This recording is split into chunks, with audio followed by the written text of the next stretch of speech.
Hi, my name is Jeffrey Pardo, and today with me I have my cousin Marcia Biles,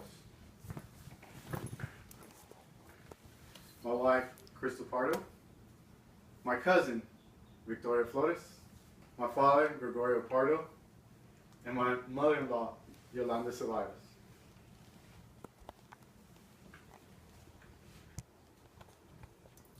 Have you ever had the craving of a perfect steak, but every time you cook it, you overcook it or you overseason it, and your loved ones are always complaining that the steak ain't that good? What if I tell you there's only 3 simple things you could do to cook a perfect steak? Cooking a perfect steak. The way I learned was, back in the day, I used to watch my mother and father always slave over the stove or grill, cooking that perfect steak for me and my brother. And one day, my dad pulled me aside and said, "Son, there's only 3 things you need to know on how to cook a perfect steak. And those 3 things are selecting your cuts of steak, your cooking method preference," which is basically saying how you want to cook your steak, and your temperatures required on cooking your steak. There's so many different types of cuts of steak because the first piece of the puzzle is collecting your cut. Remember that. But we can go on and on and on different types of cuts of steak. You can get a butcher up here and you can give you an anatomy of a cow. But today we're only going to talk about 3 cuts. I'm going to cut this short for you guys. The first cut we're going to talk about is your rib. Your rib steak, which has the bone in. A lot of people like to have bones part with their steak.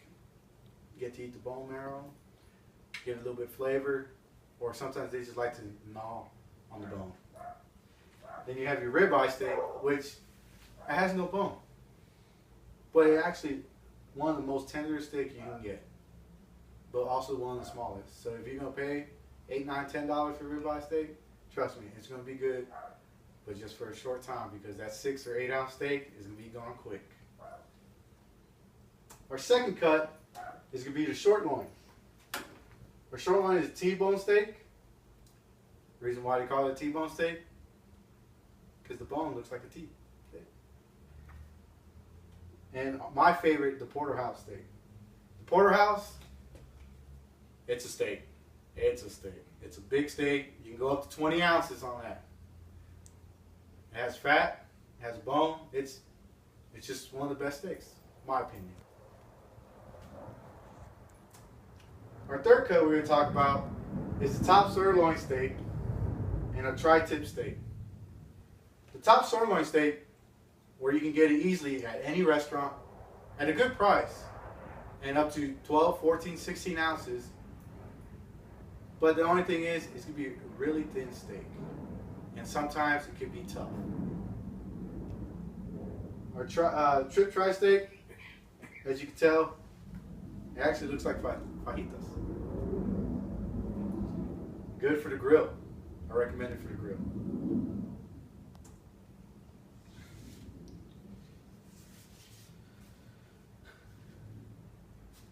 The second part of the puzzle of cooking a perfect steak is selecting the method of cooking. You can cook pan frying or grilling, which we're going to talk about a little bit more on our next slide. Is grilling, you're going to have to prepare. You're going to have to clean, get all that nasty stuff you did from the barbecue chicken, ribs. You have to get the clothes ready, get them nice and hot, get the flame going. Once you get the flame going, you actually have to get the temperature where you want it, because you don't want to get it so hot in that grill that you can burn something right away. Then we have pan frying. Pan frying is when you have no time to go outside, or the weather's not really nice outside. You can pan fry inside your kitchen, where you have the AC on, stay nice and cool. You don't have to break a sweat. But pan frying the best way to do it is using a cast iron skillet, a seasoned cast iron skillet.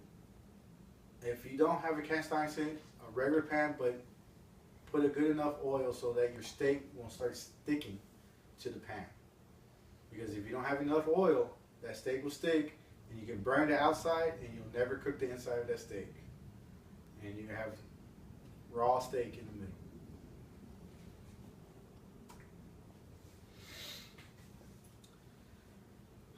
After the picking on how you want to cook your steak, grilling or pan frying, is you ask your guests, your loved ones, or just ask yourself, how well done I want this steak? Do I want it rare?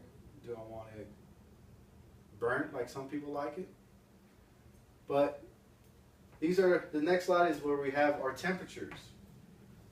For a rare steak, which is bloody, you're going to have, your steak has to be done 130 or 140 degrees. Centered. Not the outside, centered. Your medium rare is cooked in the outside, but a little bit of pink in the middle. Your core temperature has to be about 145. Your medium, hardly, I mean, there's barely any kind of pink in the middle of your steak. A lot of people are a little embarrassed to seeing red blood, but medium is actually a good degree to cook your steak, and you have to have at 160 core temperature. And like my father, the way he likes it, well done. Tough steak, it don't matter what kind of steak, even if it could be a $20 steak, he wants it well done. And that means your core temperature is going to be at 170 and, you know, a little toasty on the edges.